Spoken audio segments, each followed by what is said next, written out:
Eu quero saudar todos os irmãos com a paz do Senhor. Graças a Deus por esta oportunidade de estarmos reunidos para juntos nós meditarmos na preciosa palavra do nosso Deus. E para tanto, eu convido a atenção dos irmãos para a leitura do livro de Atos dos Apóstolos. Atos dos Apóstolos, nós vamos ler, meus irmãos, no capítulo de número 20, um trecho certamente conhecido da maior parte dos que estão aqui nesta noite.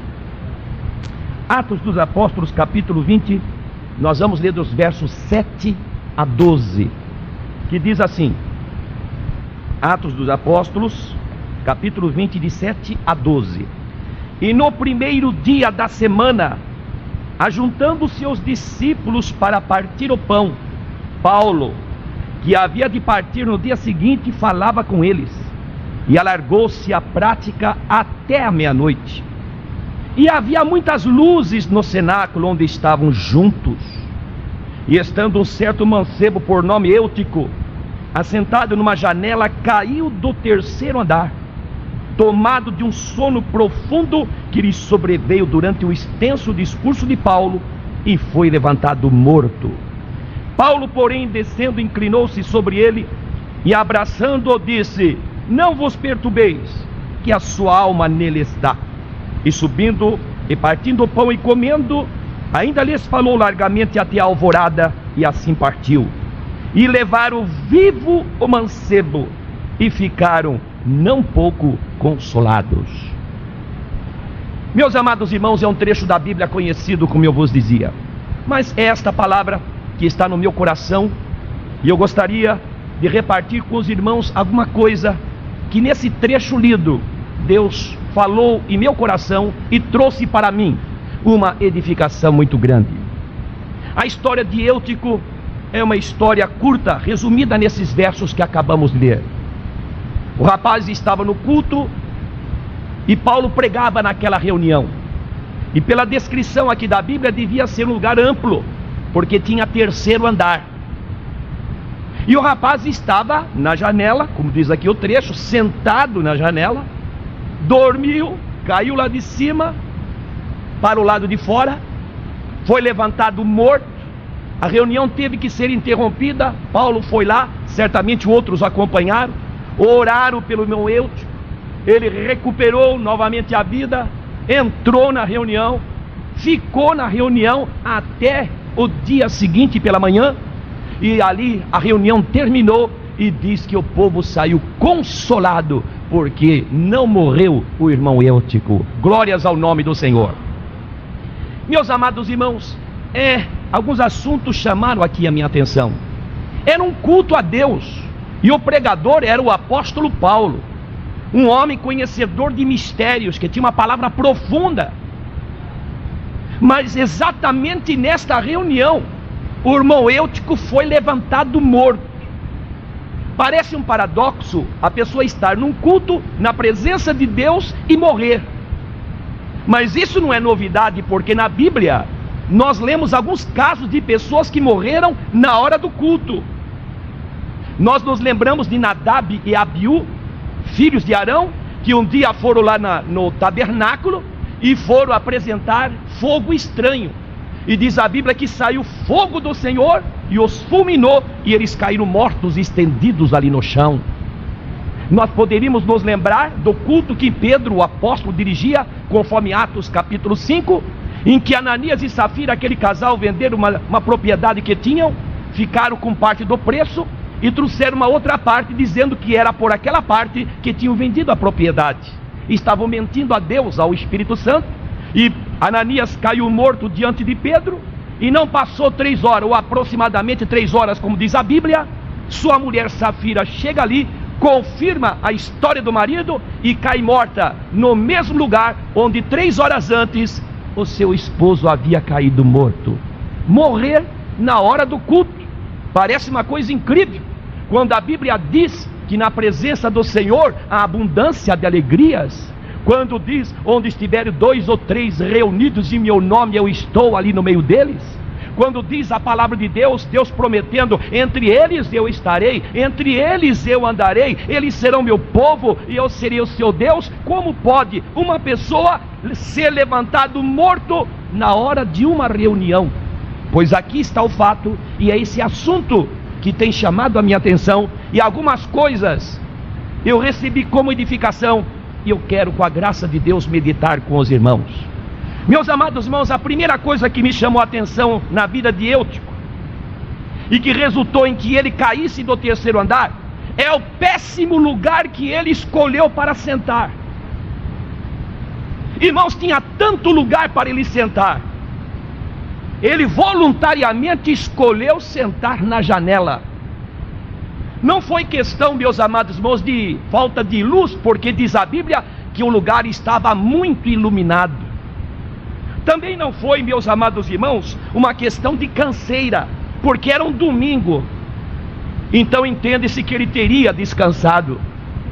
Não era qualquer reunião, era a ceia do Senhor, era o partir do pão, que para nós, como foi, continua sendo hoje, aquela reunião mais solene, quando nós, através do pão e do cálice, nós discernimos o corpo de nosso Senhor Jesus Cristo. Ele voluntariamente fez a escolha de sentar-se na janela. E o que janela, sentar-se na janela, ensina para nós? Meus amados irmãos, a palavra de Deus é maravilhosa, porque ela nos mostra fatos assim, aparentemente negativos, para que nós saibamos tirar proveito do ensino da Bíblia no fato, e possamos evitar na nossa vida. Glórias ao nome do Senhor. A primeira coisa, irmãos, que sentar na janela nos ensina, é que a pessoa está na divisa do prédio, na divisa daquele lugar. Está sentado na janela, está distante, porque está na divisa. É perigoso, meus amados irmãos, nós ficarmos na divisa. É perigoso nós ficarmos, meus irmãos, na fronteira. Um pouquinho para lá, já está no mundo, um pouquinho para cá, já está dentro da igreja. É perigoso ficar na fronteira. Meus amados irmãos, quem fica próximo de Sodoma, daqui a pouco estará dentro de Sodoma. Quando os anjos foram enviados por Deus lá em Sodoma para destruir aquelas duas cidades, diz a Bíblia que Ló estava em Sodoma. Mas quem lê no capítulo 13, anterior ao capítulo 19, que narra esse fato, diz a Bíblia que Ló habitou nas campinas de Sodoma. Mas quem vai morar nas campinas de Sodoma, dali a pouco está morando dentro de Sodoma.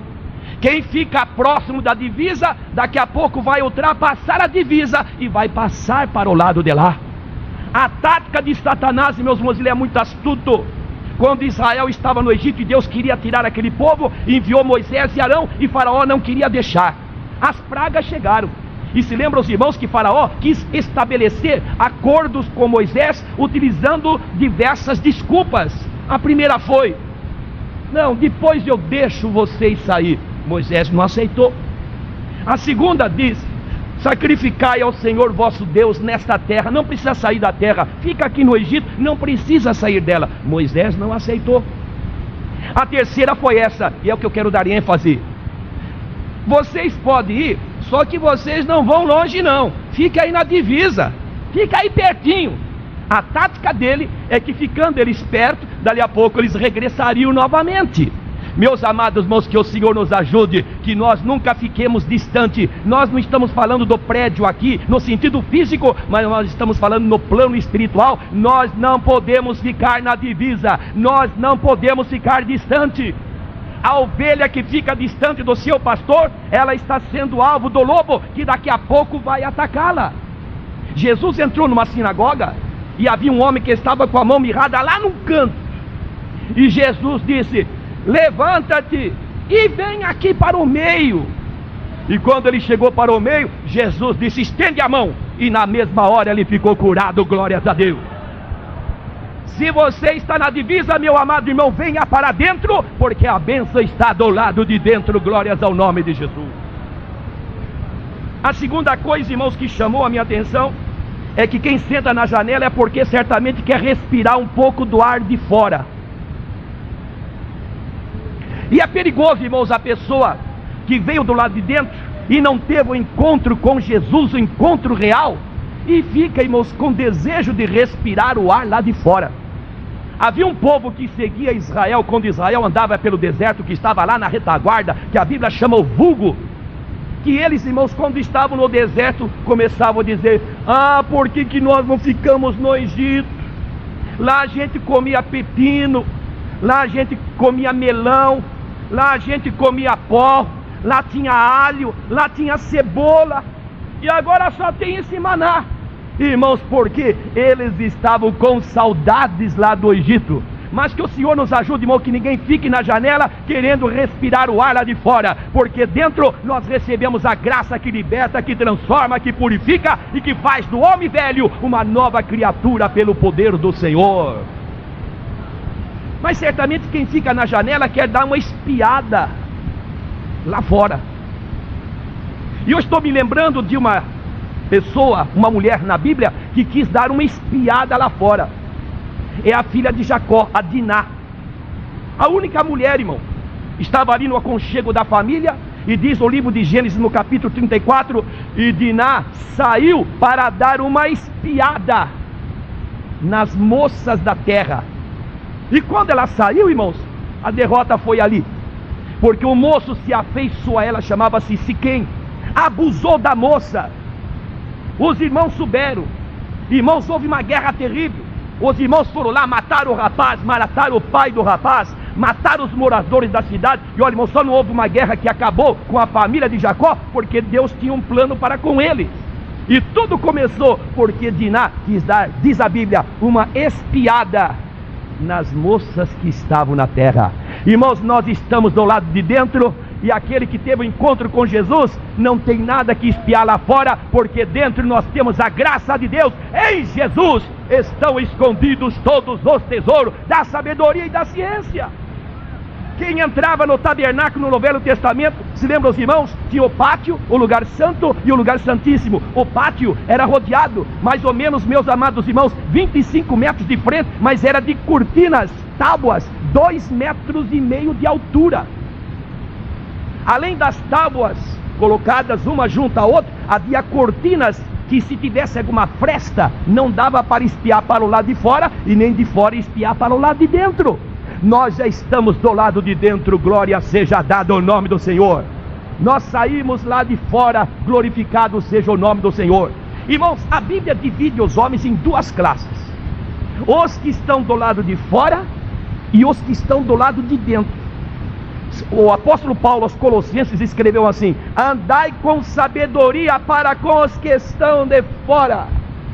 E um dia Jesus pronunciou uma parábola que os discípulos não a entenderam, e em particular lhe perguntaram o significado, e Jesus lhes respondeu: a vos é dado saber os mistérios do reino de Deus, mas aos que estão de fora não. Nós estamos do lado de dentro, glória seja dada ao nome do Senhor. Outra coisa que sentar na janela ensina, irmãos, é que quando a pessoa cai, nunca cai do lado de dentro, sempre cai do lado de fora. Irmãos, que o Senhor nos ajude e que nós estejamos do lado de dentro, glória seja dada ao maravilhoso e santo nome do Senhor. Outra coisa que sentar na janela nos ensina é que quem senta na janela, fisicamente falando, acontece o seguinte: metade fica para o lado de dentro e metade fica para o lado de fora. A pessoa está na igreja, dá glória a Deus no domingo, na segunda-feira, na terça, na quinta, mas lá na escola, no serviço, o comportamento é completamente diferente. Fala uma língua aqui e fala outra língua lá. É como aquele pessoal que voltou da terra do cativeiro babilônico, e diz a Bíblia que até sacerdote começou a se casar com mulheres estranhas e nasceram os filhos. Só que o filho, a filha que nasceu daquela união mista entre um israelita, uma asdodita, um israelita e uma moabita, diz que não falava nem a língua do pai, não falava nem a língua da mãe, falava meio judaico e meio asdodita. Que o Senhor nos ajude, irmãos, que nós não fiquemos assim falando um pouquinho de lá e um pouquinho daqui, mas que nós falemos a língua do céu, glórias ao nome do Senhor. É por isso que um dia a tribo de Efraim começou a se misturar muito lá com as nações, e Deus levantou o profeta Oséias com a seguinte mensagem: Efraim com os povos se mistura, Efraim é um bolo que não foi virado. E essa linguagem de bolo que não foi virado, as irmãs que estão aqui entendem melhor essa linguagem. É aquele bolo que a irmã prepara, coloca no forno e acende lá o forno, e dali a pouco, quando a irmã tira, ficou cozido de um lado só, o outro está cru. E não dá para comer um bolo assim.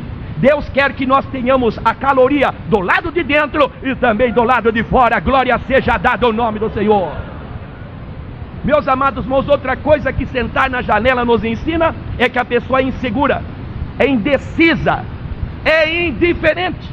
E a palavra de Deus nos ensina: seja a vossa palavra sim, sim, e não, não. O que passar disso é de procedência maligna. Que Deus nos ajude nesta noite, que não haja ninguém aqui sentado na janela, mas se tiver alguém que está sentado na janela, venha para o lado de dentro para receber a bênção que Deus tem para a sua vida. Glórias ao nome do Senhor Jesus.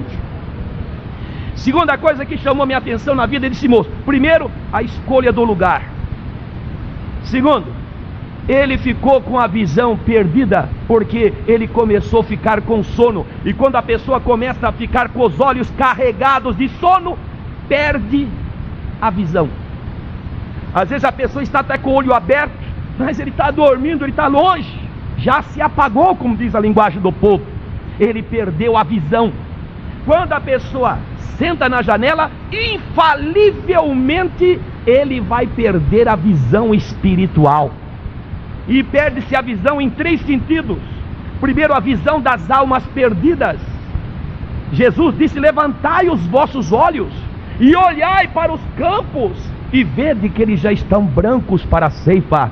Mas quem está sentado na janela perdeu a visão espiritual e não liga para as almas perdidas, porque não está enxergando a sua real necessidade.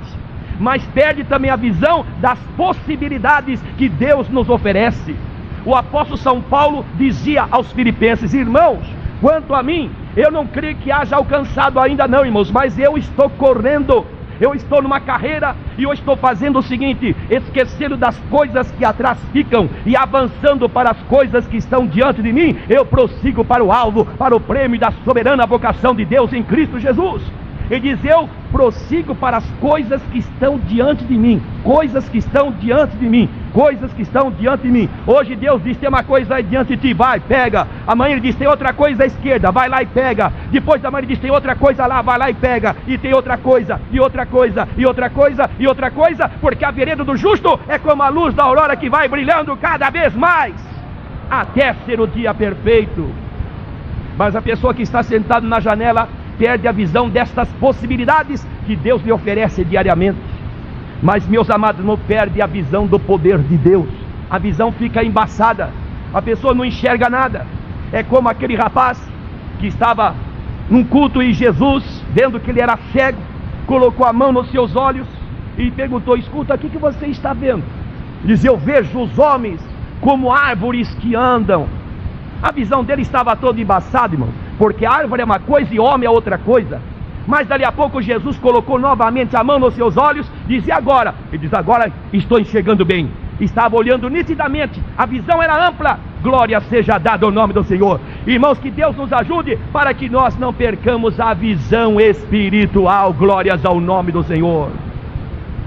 A outra coisa que chamou minha atenção, que quando seus olhos começaram a ficar carregados de sono, consequentemente ele perdeu a visão, ele dormiu. Dormiu, é o terceiro passo. Primeiro, escolheu o lugar errado. Depois, perdeu a visão, porque os olhos ficaram carregados de sono. Terceiro, dormiu. E é perigoso, irmãos, dormir sentado na janela. É perigoso dormir na vida espiritual.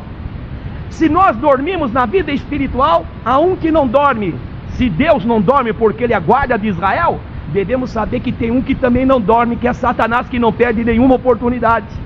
Jesus contou a parábola do trigo do joio e disse: estando os homens dormindo, veio o inimigo e semeou joio no meio do trigo. Se nós dormimos, quando a gente acorda, está todo cheio de joio, porque o diabo que não dorme, ele vai colocando joio ali, joio acolá, e dali a pouco a plantação está cheia de joio. Mas se uma pessoa dorme, essa pessoa, de acordo com a Bíblia, é uma pessoa pobre espiritualmente falando. No livro de Provérbios, Salomão fala de um homem, ele diz: eu passei junto à vinha do preguiçoso, estava toda cheia de cardos, toda cheia de urtigas, o homem estava de braço cruzado, estava abrindo a boca, encruzando a mão mais um pouco, dali a pouco diz que ele deitou, dali a pouco diz que ele dormiu, e Salomão conclui: assim virá tua pobreza como ladrão, vai ficar pobre, vai ficar sem nada, vai ficar um mendigo na vida espiritual, mas aquele que está acordado não, ele está despertado na presença do Senhor, glórias a Deus. Mas quem dorme, irmãos, corre um risco muito grande de perder um pedaço da sua roupa espiritual. Saul perseguia Davi, e Davi entrou numa caverna, porque o dia estava declinando, e Saul vem atrás, e sem saber entra na mesma caverna, e ele está tão distraído ali, sonolento, e alguém ali dos amigos de Davi, dos soldados de Davi, dos seus companheiros, lhe disse: Davi, vai lá e mata ele, ele nem vai saber do que morreu. Mas Davi disse: não, ele é ungido do Senhor, o problema dele é com Deus, mas eu vou fazer uma coisa. E ele foi e cortou um pedaço da roupa de Saul.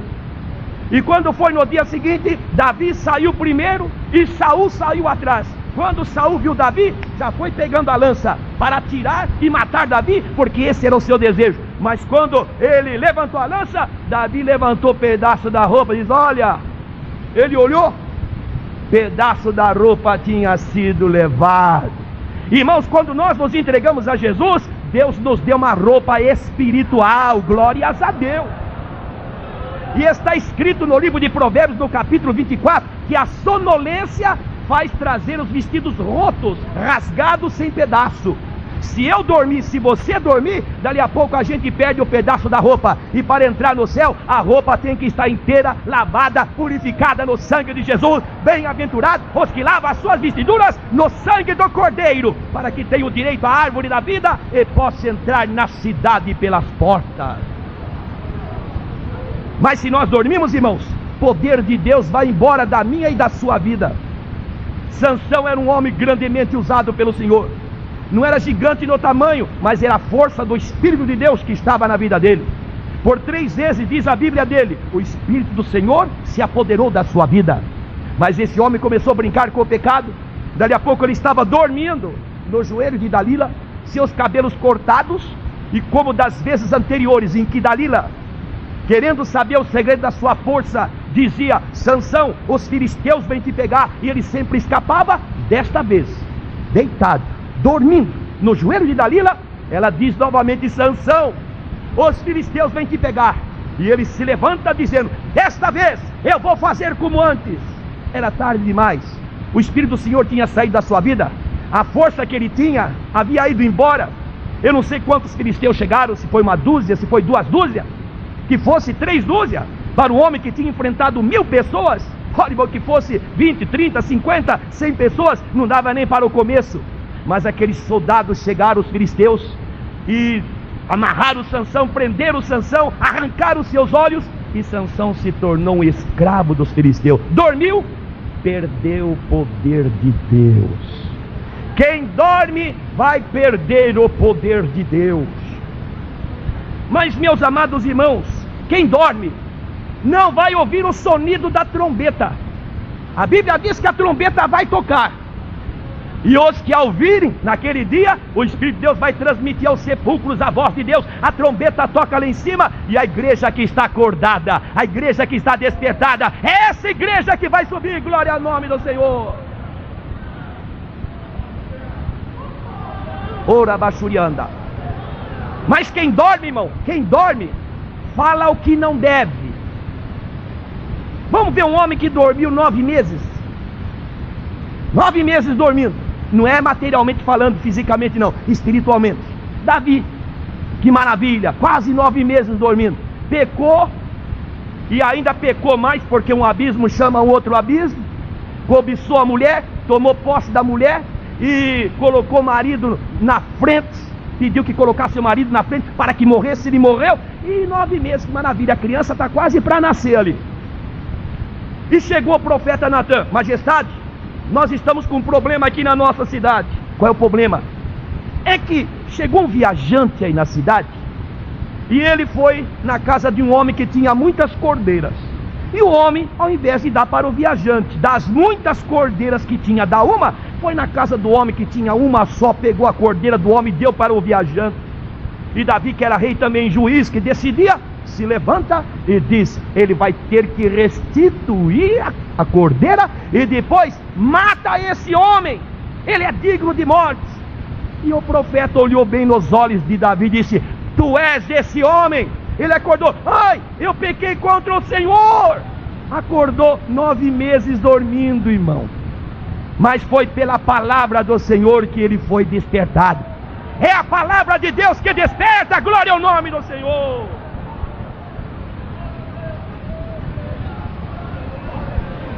Mas quem dorme, irmãos, não sabe a hora que começa a dormir. Hoje você vai deitar na sua cama, você pode olhar, bom, é 10h30, mas se te perguntarem amanhã que hora exatamente você começou a dormir, você diz: bom, eu deitei tal hora, eu não sei, eu dormi. Irmãos, é perigoso porque a pessoa começa a dormir na vida espiritual e não sabe quando foi que começou. A outra coisa que chamou a minha atenção, meus amados irmãos, é que quem dorme está sujeito a morrer dormindo. A Bíblia fala de um capitão chamado Cícera, que trabalhava com Jabim, rei lá de Canaã, que ele entrou numa tenda e quando ele estava num profundo sono, a mulher chegou, a Jael chegou e matou ele, e ele morreu dormindo. Quem dorme está sujeito a morrer. Eu tive uma experiência para ilustrar isso que eu estou dizendo. A questão de uns 15 anos atrás, aproximadamente, eu voltava de um estudo bíblico lá na cidade de Garapava, onde ali realizou-se no sábado um culto muito grande, tinha batismo, ceia à noite, e eu tinha que chegar domingo porque tinha ceia pela manhã e deveria ministrá-la. E eu saí sábado à noite, depois da reunião, 400 e tantos quilômetros, e eu vinha pela estrada guiando meu garoto pequeno na época, vinha dormindo no banco de trás, e eu vinha pela estrada, a estrada Anhanguera. E quem conhece Anhanguera sabe que tem uma pista que vem e uma pista que vai, e tem um canteiro no meio, e bem no meio do canteiro tem ali uma cavidade onde corre a água de chuva. E chovia muito naquela madrugada, e eu venho guiando o carro, e tudo maravilha, não ligava nem o rádio porque era tanto relâmpago que não pegava, e eu venho guiando. Dali a pouco, irmãos, eu dormi no volante, e não me pergunte quanto tempo eu andei. Eu só sei de uma coisa: eu estava na pista que vinha para São Paulo, eu saí daquela pista, eu passei pelo meio do canteiro, não me pergunte por onde e como. Eu já estava na outra pista da contramão, no sentido de quem vai para o interior, já estava saindo no acostamento do outro lado. De repente eu acordei: meu Deus, onde eu estou? E quando eu me dei fé de onde estava, o susto foi grande, e tive que andar não sei quantos quilômetros para achar uma brecha para pegar a pista normal para poder voltar para São Paulo. Eu não sei se eu fui para a direita, eu não sei se eu fui para a esquerda, eu não sei se o carro deu um solavanco, como que foi. Eu só sei que quando acordei, já estava lá do outro lado. Se fosse mais um pouco, eu já estava caindo lá do outro lado, ia morrer nem saber do que, porque estava dormindo. Quem está dormindo na vida espiritual, o seu carro está indo, ele não sabe a direção que vai. Daqui a pouco pode cair no abismo, mas se tem alguém que está dormindo aqui, levanta-te diante dos mortos, e Cristo te esclarecerá.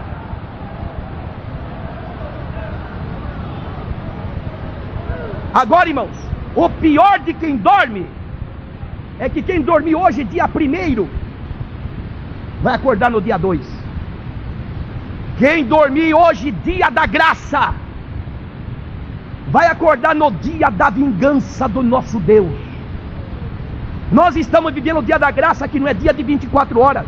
Falando no aspecto dispensacional, nós estamos no dia da graça e está quase para terminar. E quem dormir hoje, dia da graça, vai acordar no dia da vingança do nosso Deus, no período chamado de grande tribulação, quando a igreja não mais estará aqui, mas ela já estará na presença do Senhor. Que Deus nos ajude para que ninguém aqui nesta noite esteja dormindo na janela.